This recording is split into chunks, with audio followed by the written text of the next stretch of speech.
Hello दोस्तों। और एक बार फिर स्वागत है आपका ब्रेन रीसेट पर। एक ऐसी जगह है जहां हम चीजों को सिर्फ ऊपर ऊपर से नहीं देखते, बल्कि उनके पीछे छुपे रियल साइंस, साइकोलॉजी और फैक्ट्स को समझते हैं।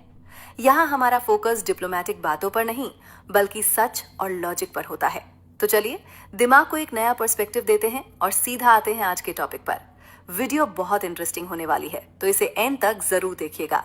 और अगर चैनल पर नए हैं तो जल्दी से सब्सक्राइब कर लीजिए। Let's start. कभी सोचा है कि एक बहुत ही मामूली सी चीज जैसे किसी बच्चे का टेडी बेयर हो या फिर कोई मूर्ति, वो इतनी गहरी भावनाएं कैसे जगा सकती है?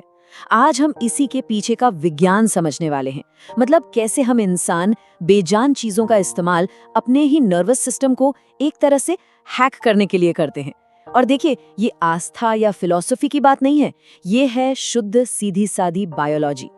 जरा सोचिए, एक तरफ बच्चे का टेडी बेयर और दूसरी तरफ कोई धार्मिक मूर्ति। एक तरफ क्या है? बस कपड़े और रुई का ढेर, और दूसरी तरफ तराशा हुआ पत्थर। लेकिन किसी बच्चे के दिमाग के लिए वो भालू सिर्फ एक खिलौना नहीं है, वो एक जिंदा प्रोटेक्टर है। और वहीं एक वयस्क के लिए वो मूर्ति सिर्फ पत्थर नहीं, सुकून का जरिया है। तो सवाल ये उठता है कि दिमाग के नजरिए से क्या इन दोनों में सच में कोई फर्क है? देखिए, ये एक बहुत गहरा सवाल है, एक ऐसा सवाल जो हमें इंसान होने के बिल्कुल कोर में ले जाता है। और इसका जवाब किसी धर्म या अंधविश्वास में नहीं मिलने वाला। जवाब तो छिपा है हमारे दिमाग के अंदर। वहाँ एक बहुत ही सोफिस्टिकेटेड, कह सकते हैं एक मैकेनिकल प्रोसेस चल रहा है। तो चलिए इसी प्रोसेस में और गहरे उतरते हैं। अच्छा, तो इस पूरी पहेली को सुलझाने के लिए हमें सबसे पहले उसे एक बुनियादी समस्या को समझना होगा जिससे हमारा दिमाग 24 घंटे जूझता रहता है। और वो समस्या है डर और अनिश्चितता। एक ऐसी भावना जो लगातार बनी रहती है। हमारे दिमाग के अंदर ना एक हिस्सा होता है जिसे अमिगडाला कहते हैं। इससे हमारा इंटरनल अलार्म सिस्टम समझिए। इसका काम है लगातार खतरों को स्कैन करते रहना। और जैसे ही इसे जरा सी भी आशंका होती है, ये पूरे शरीर में स्ट्रेस हार्मोन्स भर देता है। अब देखिए, ये सिस्टम हमें जिंदा रखने के लिए तो बना है, लेकिन दिक्कत यह है कि ये अक्सर जरूरत से ज्यादा ही एक्टिव हो जाता है। हमारे इवोल्यूशनरी पास्ट ने हमें एक बहुत ही दिलचस्प मानसिक बग भी दिया है। वैज्ञानिक इसे HAD कहते हैं। असल में होता क्या है कि हमारा दिमाग हर चीज में, हर जगह एक इरादा, एक चेतना देखने के लिए प्रोग्राम्ड है। जरा सोचिए, कोई आदि मानव है, उसके लिए ये मानना कि झाड़ी हवा से नहीं बल्कि किसी शिकारी की वजह से हिल रही है, उसकी जान बचा सकता है ना?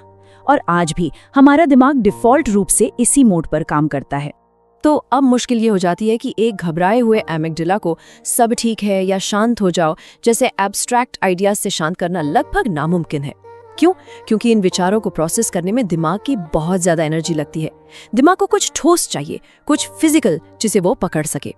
और बस यहीं पर इंसानी दिमाग की असली खूबसूरती सामने आती है।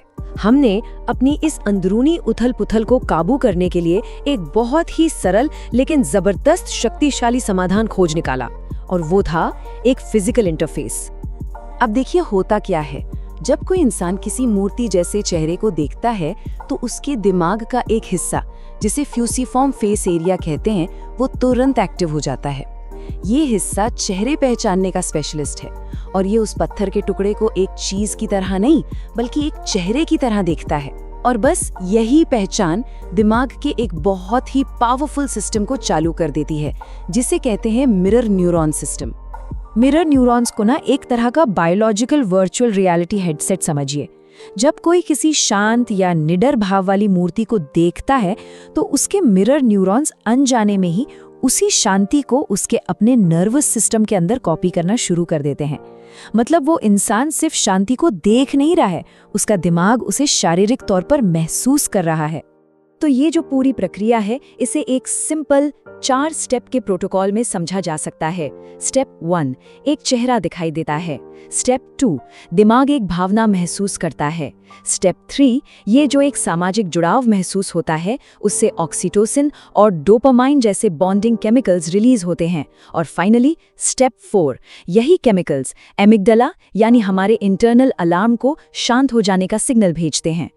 इस पूरी प्रक्रिया को वैज्ञानिक कॉग्निटिव ऑफलोडिंग कहते हैं। मतलब एक मूर्ति, न्याय या करुणा जैसे बड़े बड़े एब्स्ट्रैक्ट कॉन्सेप्ट्स के लिए एक फिजिकल एंकर का काम करती है। ये इन भारी भरकम विचारों को एक ठोस शक्ल दे देती है। इससे होता ये है कि दिमाग के लिए उन्हें प्रोसेस करना और उनसे जुड़ना बहुत आसान हो जाता है। लेकिन रुकिए, ये सब सिर्फ कोई थ्योरी नहीं है, ये पक्का विज्ञान है। एक ऐसा विज्ञान जिसे देखा जा सकता है, जिसे मापा जा सकता है और जिसके पीछे ठोस रिसर्च है। तो चलिए अब जरा सबूतों पर नजर डालते हैं। तो यहाँ 3 बहुत जरूरी स्टडीज हैं। पहली, 2007 में फ्रेडबर्ग और गैलिस ने ये साबित किया कि जब हम किसी आर्ट को देखते हैं तो हमारे मिरर न्यूरॉन्स एक्टिव हो जाते हैं। फिर 2009 में शोर्ड और उनकी टीम ने fMRI स्कैन का इस्तेमाल करके दिखाया कि प्रार्थना के दौरान दिमाग उन्हीं सोशल नेटवर्क्स का इस्तेमाल करता है जो किसी इंसान से बात करते हुए करता है। और फिर 2010 में वेट्स के रिसर्च ने ये कंफर्म किया कि जब हम चिंतित होते हैं तो हम चीजों का मानवीकरण ज्यादा करने लगते हैं। तो इन सब से जो सबसे जरूरी बात निकल कर आती है वो ये है, fMRI स्टडी से साफ पता चलता है कि जब हम किसी मूर्ति के साथ जुड़ते हैं तो दिमाग का कोई आध्यात्मिक या रहस्यमयी हिस्सा एक्टिव नहीं होता। बिल्कुल नहीं। दिमाग ठीक उन्हीं सोशल नेटवर्क्स का इस्तेमाल करता है जो वो किसी दूसरे इंसान से बातचीत के लिए करता है। मतलब दिमाग के लिए वो चीज एक सोशल पार्टनर है। और इसका असर बहुत गहरा होता है।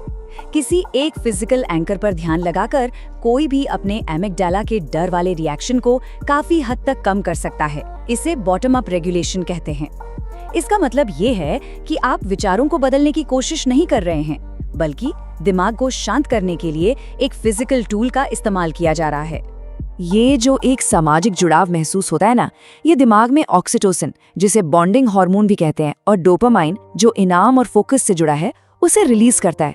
और ये चीज लगाव और गहरे सुकून की एक बहुत ही पावरफुल न्यूरोकेमिकल स्टेट बना देती है। तो ये सब हमें कहाँ लेकर जाता है? ये सारी जानकारी हमें एक सदियों पुराने इंसानी बर्ताव को एक बिल्कुल ही नए, एक बायोलॉजिकल नजरिए से देखने पर मजबूर करती है। सदियों तक हमने इस चीज को एक आदिम अंधविश्वास कहकर खारिज कर दिया, लेकिन अब हम समझते हैं कि ये असल में एक बहुत ही सोफिस्टिकेटेड साइकोलॉजिकल टेक्नोलॉजी है। ये दिमाग की कोई खराबी नहीं है, ये तो इसकी एक खासियत है। तो आखिर में एक मूर्ति सिर्फ पत्थर या लकड़ी का टुकड़ा नहीं है, ये एक फिजिकल यूजर इंटरफेस है। एक ऐसा इंटरफेस जिसे एक जटिल दिमाग की मदद करने के लिए डिजाइन किया गया है, ताकि वो प्रेम, सुरक्षा और शांति जैसे बड़े बड़े आइडियाज को डाउनलोड कर सके और अपने अंदर के डर को कंट्रोल कर सके। तो अगली बार जब कोई किसी बेजान चीज से सुकून हासिल करता हुआ दिखे, चाहे वो एक टेडी बेयर हो या कोई पुरानी मूर्ति, तो उस बर्ताव को जज करने के बजाय उसके पीछे की इस पावरफुल और शानदार बायोलॉजी को समझने की कोशिश कीजिएगा।